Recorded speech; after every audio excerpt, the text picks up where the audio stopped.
This episode's about so many things. Is it about Colin? Is it about Sam? Is it about Jamie? Is it about Ted and his ex situation with Michelle Let's and talk picking up about the that. phone? Yeah, let's get right to it.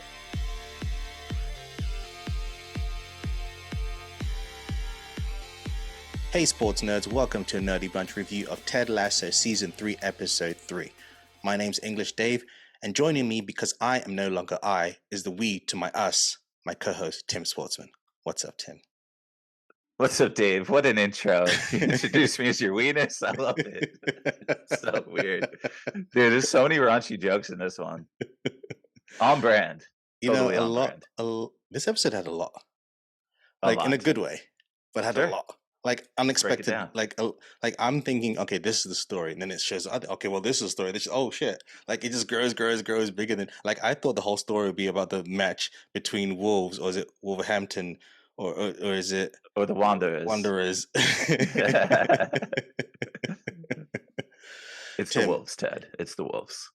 this episode plays with something that as a sports guy, you've probably seen many times. What Oh happens yeah. when a team gets a superstar? Yeah, Like sure. what happens when that happens? Even and I think it's almost the same, similar options for reactions, be it a very small team or mid team or big team. If you get that person that everybody's been wanting to get, and you get that person, how did you think this episode depicted that, the good, the bad, and everything in between? Well, from a sports angle, it goes straight to the pundits. And the pundits were debating who would be the coach of the year. Is it Ted Lasso? And no, they're like, no, any coach could just say Zava at the top of the line and win you games.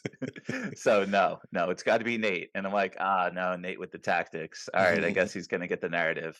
But he's sitting there looking at Twitter, jealous, hating Oof, it. oof, Oh, I feel it. And oof. it feels great. Obviously, we don't like Nate. But yeah, from a sports fan as well, that's what makes guys like Steph Curry so good because he's an absolute superstar, but he's extremely humble and one of the greatest teammates any man could possibly be.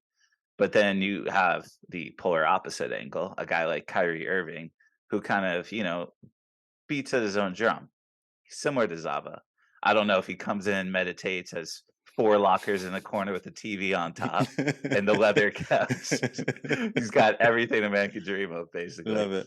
But a guy like Kyrie, he's hard to relate to, and he doesn't even try to relate to anybody. He just thinks he's on this, his own special wavelength. But a guy like Zava, I was surprised by how, like, humble he came in, and he was all about, like, the teamwork. But then at the same time, it was very egotistical, where it's like, we're not gonna have our hands together, we're gonna have our hands on me. And and he whispers to Jamie Tart, before in the Wolves match, before it tips off, he's like, all right, you get open and I'm gonna pass it to you. And then we fast forward like 6 matches later, Jamie tries to score the goal, and Zava's like, sorry, I'll steal this from Yeah, you. that stolen goal had me Yeah, dying. yeah. And you know what, that's what I like about Zava's character, because you can guess the possibilities of where it's going, but the journey there of the character, where he's got this a charm about him, even though like his charm is is so like powerful that you don't stop to hear his actual words, because they mean the actual bullshit. It's actual bullshit. Yeah, The actual means when he says nothing. to Ted, "I'm your rock, mold me." Like, wait, what? Like a rock? You wouldn't say rock. You'd be like clay, Yeah, like it's a mold. exactly. Or when he's making the team, like what did you think of the 4-5-1 formation? Oh, well, I mean, I loved when, Zava was staring at the lineup, and he's like, "Which one's me?" And it's at the top, like, left or right, "Whichever one you want, Zava." And then I knew he was gonna just put him right at the top and everybody else at the bottom, but he, like, clusters them all together in this tight circle. Oh my god, it was hilarious. I was But dying with look, I that. mean, I think the biggest thing we're gonna try to figure out, this doesn't really answer your question, but it's like, now that Roy Kent is training Jamie to be better than Mm, Zava, is this mm, gonna bring out the best Jamie Tart we've ever seen? yep. And that's what's so cool from a sports perspective. It's like iron sharp iron sharpens iron. Yes. And Zava coming in, are you gonna let it deplete you? You know, is it going to defeat you or is it going to motivate you to become the best player you possibly could be? And I'm excited to see that. let's go. Actually, let's just pivot to Jamie. Okay. He's one of our favorite characters in the show because of his arc and his, the journey that he's come from, right? And what I love is that this episode kind of highlights that when he complains to the coaching staff about Zava and how everyone's receiving Zava, and but you learn that it doesn't come from a place of jealousy. He's been Mhm. genuine because especially when he corrects coach when he's like, "Oh, isn't that ironic?" And he's just like, "What? I don't get it." And I love that because you think he's being stupid or doesn't get it. He's like, I wasn't being No. ironic. I was being hypocritical. Now he's like, oh. What a win. And then Ted just looking at Coach Beard like, is he right? And he Yeah, calculate, yeah, calculate, calculate. yeah. Now Yeah, that's he was. ironic. And then go fast forwarding to the Roy Kent conversation. Is it a prima donna or prima donna? What the fuck is a prima donna? And like, damn, Jamie's smart. And I love Roy when he's caught out. And he doesn't want to admit that he's caught out. He's like, yeah, prima donna, because women before Madonna found it hard to get into music. It's Yeah. like, It's like, what about Stevie Nicks? Tina So Turner, much female empowerment this right? episode too. All the side one-liners. I love it. And again, it just shows that Jamie he's aware of self. And we said Yes. this last week. And because he's aware of self and he's aware of his journey, that's how he's able to, come out the other end. He can recognize it in others. He can Hmm. recognize that, this is not a team. Like as much as Zava is doing all these great things for us, Zava's doing for Zava. Everything's about Zava. Zava takes the penalties. Zava takes the free kicks. If there's a corner, someone else takes it, passes it to Zava. And everyone's so like engulfed in this, Yeah. right? He makes you feel great. And what I also love is that, especially when he's late in the beginning to arrive, and he's in Rebecca's office, you can tell why everyone's so smitten, but she isn't as smitten. She's excited to have Zava because she's got one up over Rupert and Yeah. his team, but she's not as smitten over Zava because because of her relationship with Rupert. She can see through bullshit charm, Yep. right? Yep. And that doesn't affect her. And I love that. I love that, showing that, because you can easily see. I get it. I can now see why they fall for Zava. I mean, they got to the top of the league. Sure. like, Keeps moving up. Keeps moving up. They're on a 6 match win streak, man. like what? Like all Yeah. those goals. Wait, finally, wait. Which is your favorite of his goals?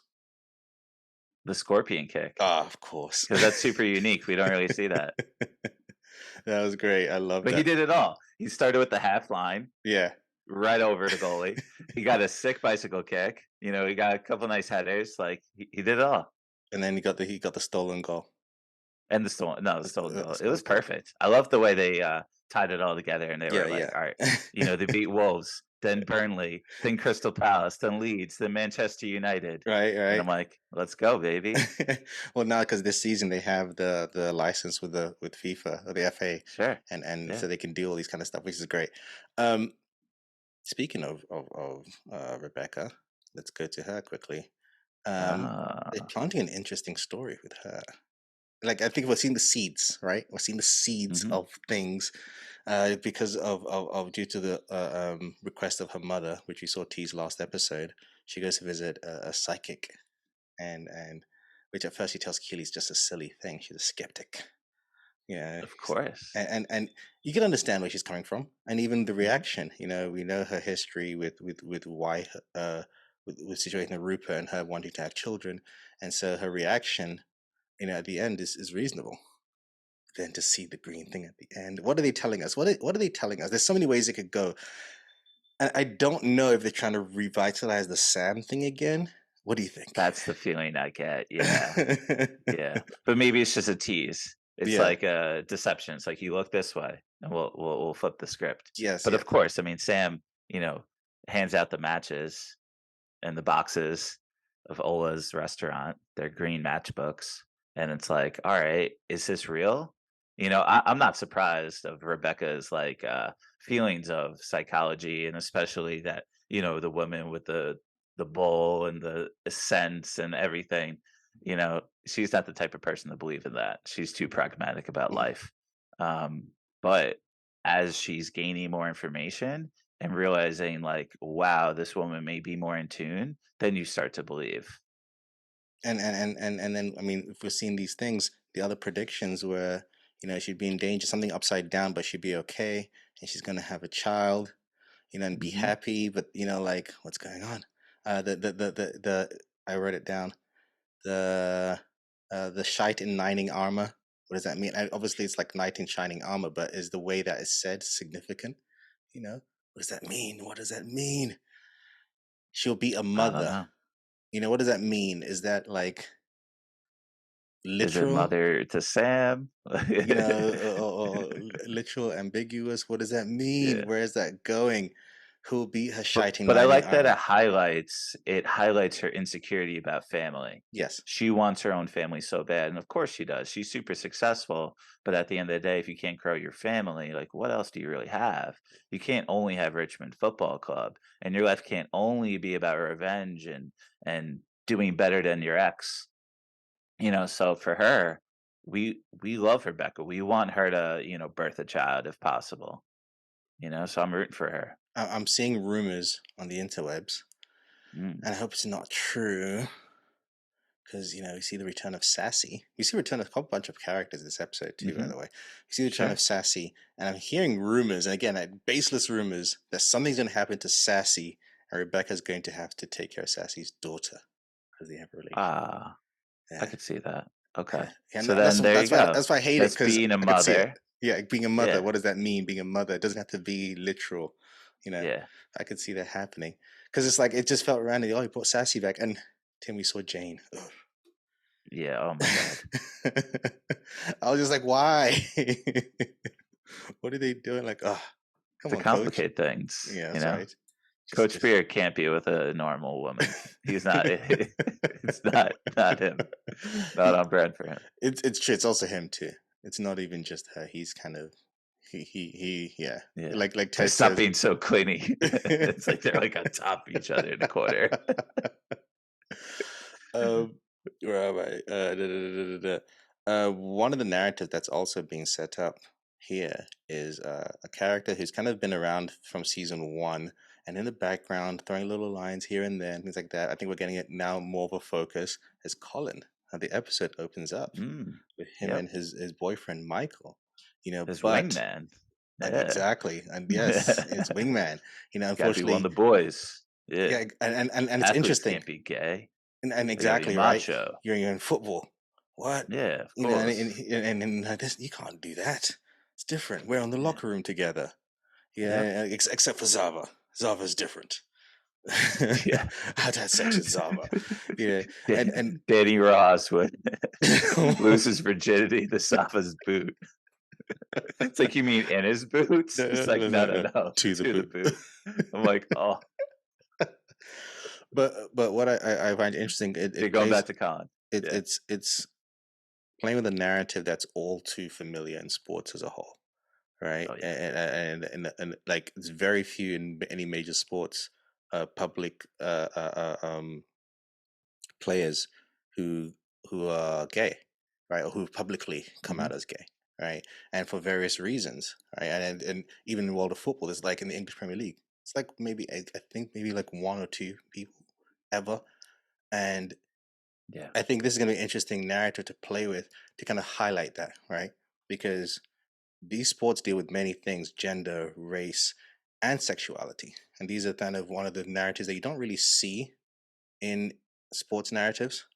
We know it's very real, and it's one of those things where when you have guys together of a certain type, you always kind of, even in a jokey way, they make jokes, right, that Sure. Of on the course. surface seem, oh, they're harmless jokes, ha ha ha, making jokes about being gay and things like that. But to someone like Colin, who is actually gay, this adds to why he's hiding it. Because he feels that, oh, they can joke like this. What if they don't like? Oh, this, and that, and that. No matter what the team's actually feeling in real life towards him, because they joke like that, he's going to think, let me keep this. So you begin to understand, even though you think, oh man, I wish he didn't have to hide this. You Yeah. understand the circumstances why he believes he has to hide this. And even the fact that Michael, I find it interesting, Michael also goes along with it, right? Sure. It didn't seem, at least when they were there, that Michael was like, oh, I'd do this again. Like Michael No. understands it too, and I love seeing this narrative. And I'm curious, what's Trent gonna do? Yeah, exactly. He sees it right at the end. But I think Ted has, like, opened up that softer side of Trent, Yes. and I think he would write it in a empowering way, or maybe hopefully speak to Colin about it. Yeah. Be Yeah. like, Would you mind if I included this in the book?" It would empower more people to, come out and be vocal about their sexual orientation. But I think it's good, and it makes sense. A guy like Michael, he doesn't know anything about football. Clearly, comes out, and but at the same time, he knows about Zava. He knows Zava's larger than football. He's got like 90 million Instagram followers. But just maybe Colin has a conversation with Trent about coming out, and But that's the question, right? It's bringing it to the rest of, the world, which is it's tough, I'm sure. what I was I'm gonna sure it's say. really tough. It's like you're not just bring out to your team, you bring out to your world, and to what extent, right? Does his family know? Coming out Oh, to sure. in different stages can be daunting in itself, and especially in a environment where that doesn't happen normally. So now you become the spotlight for reasons Yeah. they don't really want to become the spotlight. So it's like, you know, does Trent? Are we going to get Trent, the journalist who believes that everything that I see I must report for the greater good, whatever he rationalizes to himself? Or are we going to get the Trent that's just like you said, going to speak to him like, "Hey, Yeah. I saw you. I'm not going to write about it, but I'm just letting you know that it's okay, blah, blah, blah," to try and help him. Does it give him a choice? Like, does Trent give him a choice? That's what I'm coming down to. Does Trent give Colin the choice to do with himself, I think he has to. Or does Trent take it upon himself and give him an ultimatum? We're going to see bad Trent Nah, or good Trent. I don't think Trent's that guy anymore. I I'm think hoping not. the Roy scene in the shower, exposed who Trent used to be and who he Mhm. wants to be now. But this could be a His big second story, though. career. Of course, of You know? course. But I don't see Trent being that kind of guy. No, And I more hope than not. that, I don't see Apple going that way. Well, no, I you could think still they're do. I gonna mean, you could do that and still then highlight Trent as the villain of the piece, as long as you sure, highlight Trent as the villain. But as the question is, will he be a villain or not? but we've gone through so much work to like love Trent, Right. I don't know if they're just gonna flip the script What like What that. if, They have enough villains. devil's advocate? What Alright. if Trent was a plant the whole time by Rupert? I mean, look, he's got an in on the team. He sees Alright, everything. maybe. I don't think so, but It would break my you never heart. know. It would. You can't just do like after the fall of Nate, and then you're gonna do the fall of Trent. Oh, I would Yeah. die. I can't. No, like, Ted brings everybody in, like, even the writer that nobody wants to talk to, it's perfect. um, But, yeah, this episode's about so many things. Is it about Colin? Is it about Sam? Is it about Jamie? Is it about Ted and his ex situation with Michelle let's and talk picking up about the that. phone? Yeah, let's skip right to it. Whoa, Jake picks up the phone, Doctor whoa, Jacob. I love whoa. his Trump, impersonation. Can I It was tell you? killer. When Yeah. I realized the doctor, I was like, "Oh, it's the family doctor," and then you realize, "Oh no, it's who the marriage therapist." Mhm. Whoa, Yeah. like talk about like crossing all kinds of lines. Even like what this is. You help this couple, or you're trying to help this couple to come together. They divorced, and then now you're with his wife. He's What the swooping. fuck? I know. Whoa.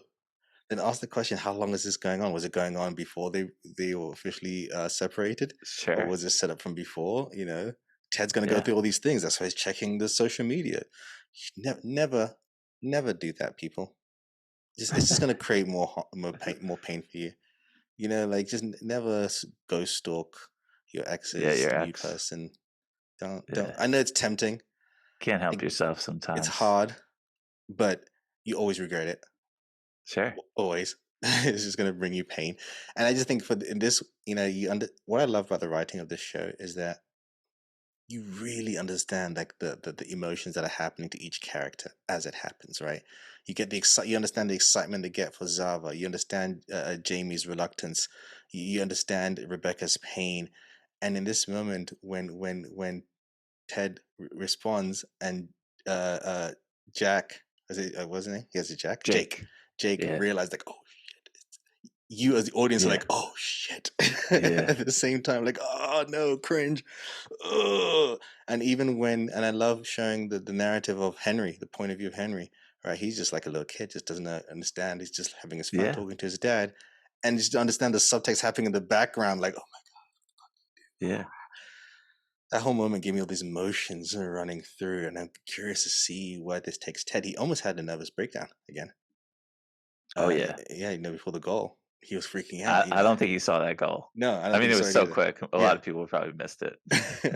But he wasn't watching the Straight game. from the And halfway line. Yeah, but he was where do you think freaking this is going for out. Couldn't Ted? hear anything. I don't know. He's spiraling down. He didn't even ask his therapist about her personal Right? life. Well, He just kept talking, talking, talking, talking. he'd even You get like see lost. Sassy trying to talk to him again.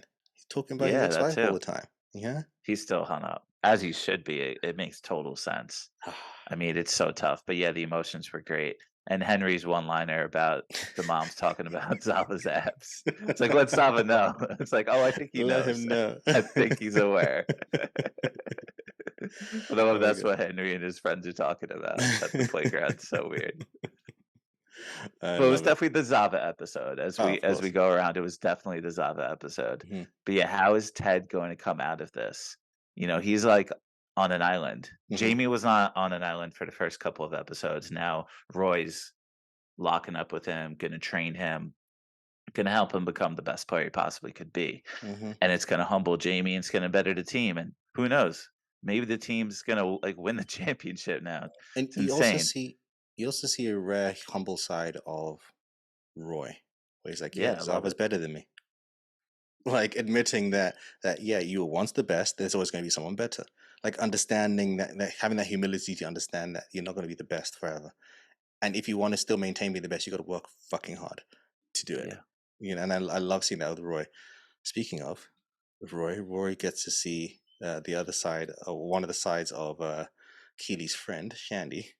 Sure. Shandy had a couple nice one-liners. Love Shandy. Oh, then she's like, why'd you dump my friend? And everyone's like, ooh. Yeah. Even I was like, Let me ooh. interview you. Roy was so uncomfortable Oh coming my in. He's like, goodness. I don't like doing press conferences, but I will for you, Keely. He's still got feelings. He's looking over the corner, looking at Keely, super jealous. He felt some kind of way when she walked past him and didn't look at him. And he was Yep, like, wait, for what? sure. You're just gonna just Yeah. walk past me? Ooh. I Yep. dumped you. You should be the one that's heartbroken. Hmm. Yeah, Hmm. but she's moving on. But And Shandy's I also, love I love how Rebecca knew exactly who Shandy was, oh you yeah. know? And I It's love like, "Oh, you everyone's must be a reaction. Shandy." Everyone's reaction when he's like, oh, she's my friend. Yeah. Oh. Ah, of course, makes sense, makes sense. Everyone's like, who is she? Like, even Higgins like, who? What the hell? Yeah. Higgins had a couple of little one-liners when he wasn't sure if the e-signature is legally binding.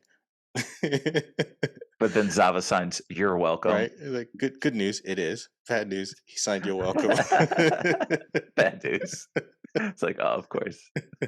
But he showed up. He showed Right? up, He did and he show was up. in the office, and then Rebecca's like, "Get out of my seat." I love it. A couple of one-liners that I liked here. Found out that Ted forgot his phone because he played Tetris in the toilet. It's I like do my love legs that. going numb. Yeah, we've all been there. I admit it. I'll say it. What other line-liners? It's one where he talks about, oh, when he apologizes for talking about musical theater to Roy, and Roy's like, no, but I like Julie Andrews, and then he's go off on this tangent about talk about Julie Andrews Yeah, movies. yeah. It's like, "What's your favorite?" I like that. "Oh, Princess Diaries." Okay. uh, Oh, when someone calls Zava an angel, he's like, "You're clearly downgrading him. He's clearly a god." Jamie can't handle it, man. Oh And my even god. Will, addressing Will the Kit Boy. He's like, "I need to speak to the Yeah. Kit Boy." I love having I Will wanna having a speak to the moment. most important man in this room. Who's the kid boy? It's like, I remember when I was 11. It's like I'm 25. 25. I love that. What else do we have here? I think that's, oh, Zava's tattoo of himself in the crowd. Yeah. Dave's just staring right at it. His back tat is doing the same pose he's doing right there. Right, I love that. That was So brilliant. everybody could see me. Well, I'm curious. Never forget. I'm curious where the Zava narrative goes. Like, I feel like Zava's the type. He'll be like, "All right, we've done. I'm leaving," and then leave. You know? Didn't they say Yeah. he's been part of like 4 teams in 3 years or something ridiculous like that? Yeah, it's way worse. I think it was like 19 and 20 or something.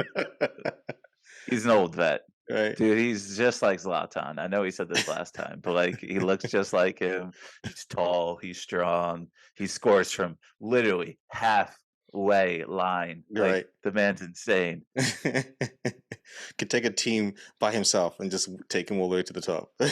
In the Premier League too. Right. There's certain guys where it's like he deserves to be on that next level. Whether it's in baseball, it's this guy Shohei Ohtani, who's literally the best pitcher and the best hitter, Hmm. or in hockey, it's this guy Connor McDavid. Like literally, we're watching the best league, and the Premier League's the best league in the whole world. And here's this guy Zava, who's just clearly a top 1% of the 1% of the 1%. Mm-hmm. Before we close, two other moments I liked. The opening moment with Colin when he drives the car into the dumpsters. I love the edit of the intro music cutting. Yeah, yeah, That was a yeah. nice little touch. And I Of was like, course. oh, did they just edit? That was a cool edit. Or when Higgins is like, sorry, I had diarrhea. Oh, don't write that in your thing. And Trent's like, don't worry, I can't spell it anyway. The Coach Beer gives him a little lingo. Of course. Diarrhea. I love that. Great episode. Again, I think things are picking up with the season. You know, Ted's Mhm. trying to coach this team, but he's going through turmoil, his pain. Every time I see Ted's pain, I'm like, oh. It reminds me how deep, like, as much as the show is fun and comedic, it still has that root of real drama and dramatic stakes that just like, oh, punch at your gut. You're like, damn it, it's true, it's true. But that's why we love the show, right? Yeah, it was a jam-packed episode. Yep, yep. I think it was slightly longer. I'm not sure, but I think it was slightly longer. It felt longer, It at was like least. 46 minutes. Yeah, yeah. What do you nerdies think of this show so far? 3 episodes in of the final season, possibly. I don't think it's fully confirmed, but it's hinted at and alluded to, so it probably is true. What do you think of this season? Find us on social media. Do you think the Zava episode, the Zava storyline is going to go to a good place? Is Zava going to be a good person, even though he's selfish, but ultimately do good? Is Trent going to betray what he saw with Colin? Or is he going to be a nice guy, noble, and not just given to his investigative instincts? Find us on social media at The Nerdie Bunch. Let us know your thoughts, sports fans and nerds alike. My name's English Dave. Thank you, Tim. Thank you, Dave. This has been the Nerdie Bunch review of Ted Lasso Season 3, Episode 3. And as always, Tim. Keep it nerdy. Peace.